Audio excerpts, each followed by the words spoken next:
പത്തനംതിട്ട പാടം ഫോറസ്റ്റ് സ്റ്റേഷനിലെ വനപാലകർക്കെതിരെ പരാതിയുമായി ചോദ്യം ചെയ്യാൻ വിളിപ്പിച്ചവർ 6 പേർ കൂടൽ പോലീസിൽ പരാതി നൽകി. കാട്ടാന ഷോക്കേറ്റ് ചരിഞ്ഞതുമായി ബന്ധപ്പെട്ട് സ്റ്റേഷനിലേക്ക് വിളിപ്പിച്ചവരാണ് പരാതി നൽകിയത്. അതേസമയം KU Janeesh Kumar MLA forest സ്റ്റേഷനിലെത്തിയത് കോന്നി ഡിവൈഎസ്പിയോടൊപ്പം എന്നുകൂടി വ്യക്തമാവുകയാണ്. പോലീസ് സംഘത്തിന്റെ സാന്നിധ്യത്തിലായിരുന്നു വനപാലകരോട് MLA തർക്കിച്ചത്.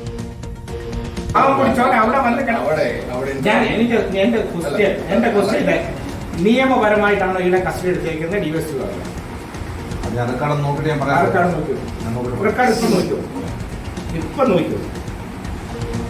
റെക്കോർഡ് നോക്കൂ എന്തൊക്കെയാണ് എന്നെക്കാട്ടി കൂടുതൽ അറിയാമല്ലോ. നമ്മൾ കൂട്ടിക്കൊണ്ടുവന്നിട്ട് ഇയാളുടെ മൊഴിയെടുത്ത്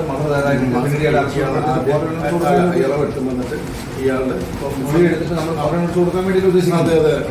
അതിന്റെ അതിന് മുമ്പ് ചെയ്യണം. നിലവിൽ അയാൾ പ്രതിയല്ല, അയാളെ അറസ്റ്റും ചെയ്തിട്ടില്ല.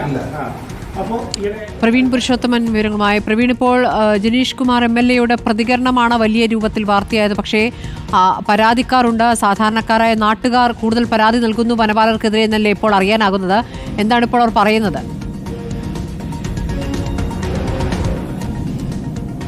സ്മൃതി, പത്തനംതിട്ട കോന്നി കുളത്തുമണ്ണിൽ കഴിഞ്ഞ ദിവസം കാട്ടാന ഷോക്കേറ്റ് ചരിഞ്ഞിരുന്നു.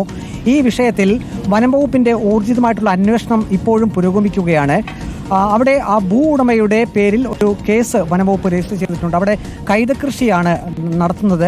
ആ ഭൂ ഉടമയുടെ പേരിലാണ് ഇപ്പോൾ കേസ് രജിസ്റ്റർ ചെയ്തിരിക്കുന്നത്. കഴിഞ്ഞ ദിവസം ചോദ്യം ചെയ്യാനായി വിളിപ്പിച്ചത് ഈ ഭൂ ഉടമയുടെ ഒരു സഹായിയായിട്ടുള്ള ഇതര സംസ്ഥാന തൊഴിലാളിയെയായിരുന്നു. ഇതര സംസ്ഥാന തൊഴിലാളിയെ ഈ വനംവകുപ്പിന്റെ പാടം ഫോറസ്റ്റ് ഓഫീസിലേക്ക് വിളിപ്പിക്കുകയും അവിടെ ചോദ്യം ചെയ്യൽ നടക്കുമ്പോഴാണ് കോന്നി MLA KU ജനീഷ് കുമാർ പാടം ഫോറസ്റ്റ് സ്റ്റേഷനിലേക്ക് എത്തിയത്.